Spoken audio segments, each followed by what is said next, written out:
गुरु प्यारी साध संगत जी, नमस्कार जी। आप सब कैसे हो?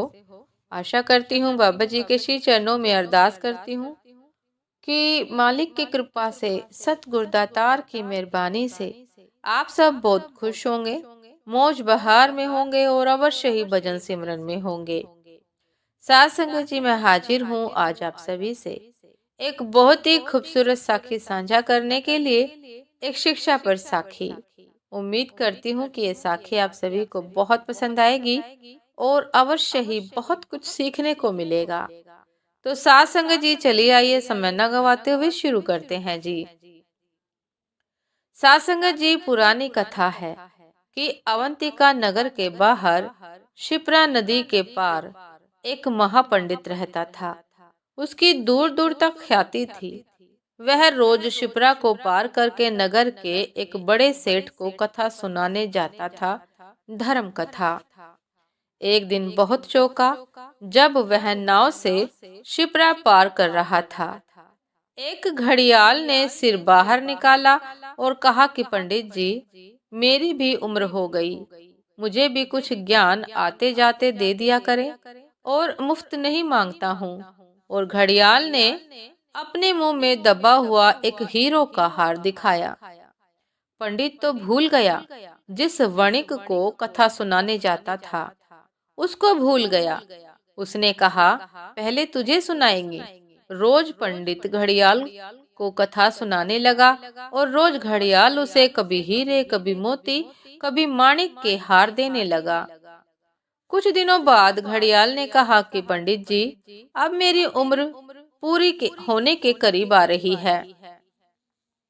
मेरी उम्र पूरी होने के करीब आ रही है, मुझे त्रिवेणी तक छोड़ आए।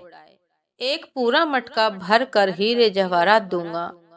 पंडित उसे लेकर त्रिवेणी गया और जब घड़ियाल को उसने त्रिवेणी में छोड़ दिया और अपना मटका भरा हुआ ले लिया और ठीक से देख लिया कि मटके में हीरे जवाहरात सब हैं और विदा होने लगा, तो घड़ियाल उसे देखकर हंसने लगा। उस पंडित ने पूछा कि हंसते हो, क्या कारण है? उसने कहा, मैं कुछ ना कहूंगा, मनोहर नाम के धोबी के गधे से अवंतिका में पूछ लेना।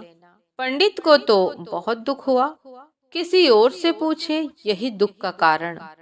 फिर वह भी मनोहर धोबी के गधे से पूछे। मगर घड़ियाल ने कहा कि बुरा न मानना, गधा मेरा पुराना सत्संगी है। मनोहर कपड़े धोता रहता है, गधा नदी के किनारे खड़ा रहता है, बड़ा ज्ञानी है।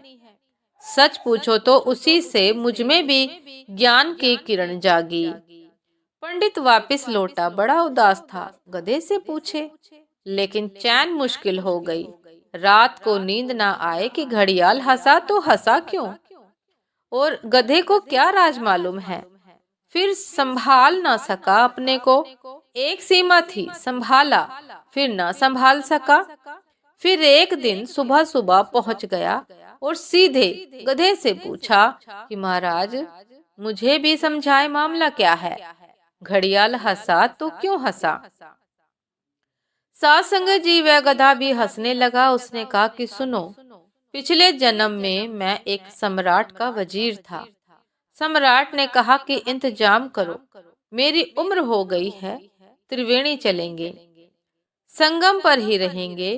फिर त्रिवेणी का वातावरण ऐसा भाया सम्राट को कि उसने कहा कि हम वापस ना लौटेंगे, और मुझसे भी कहा कि तुम्हें रहना हो तो मेरे पास रह जाओ, और अगर वापस लौटना हो तो ये 1 करोड़ मुद्राएं हैं सोने की, ले लो और वापस चले जाओ। मैंने 1 करोड़ मुद्राएं ले ली और अवंतिका वापस आ गया। इसमें मैं गधा हुआ। इससे घड़ियाल हंसा। साध संगत जी, बहुत है जिनका ज्ञान उन्हीं को मुक्त नहीं कर पाता।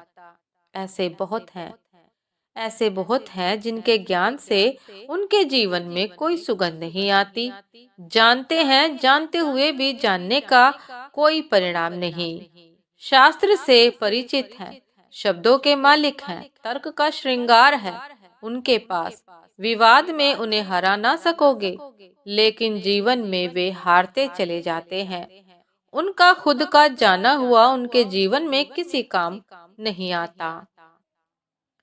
जो ज्ञान मुक्ति ना दे वह ज्ञान नहीं। ज्ञान की परिभाषा यही है कि जो मुक्त करे वही ज्ञान। जीसस ने कहा है, सत्य तुम्हें मुक्त करेगा, और अगर मुक्त ना करे तो जानना कि सत्य नहीं है। सिद्धांत एक बात है, सत्य दूसरी बात। सिद्धांत उधार है, सस्ते में ले लिया है, चोर बाजार से खरीद लिया है, मुफ्त पा गए हो, कहीं राह पर पड़ा मिल गया है, अर्जित नहीं किया है। सत्य अर्जित करना होता है। जीवन की जो आहुति चढ़ाता है वही सत्य को उपलब्ध होता है। जीवन का जो यज्ञ बनाता है वही सत्य को उपलब्ध होता है। सत्य मिलता है स्वयं के श्रम से, सत्य मिलता है स्वयं के बोध से, दूसरा सत्य नहीं दे सकता। साध संगत जी, इस एक बात को जितने भी गहरे तुम संभाल कर रख लो उतना हितकर है। सत्य तुम्हें पाना होगा, कोई जगत में तुम्हें सत्य दे नहीं सकता। और जब तक तुम यह भरोसा किए बैठे हो कि कोई दे देगा, तब तक तुम भटकोगे। तब तक सावधान रहना, कहीं मनोहर धोबी के गधे न हो जाओ। तब तक तुम त्रिवेणी पर आकर चूक जाओगे। संगम पर पहुंच जाओगे और समाधि न बनेगी। बार बार घर के करीब आ जाओगे और फिर भटक जाओगे।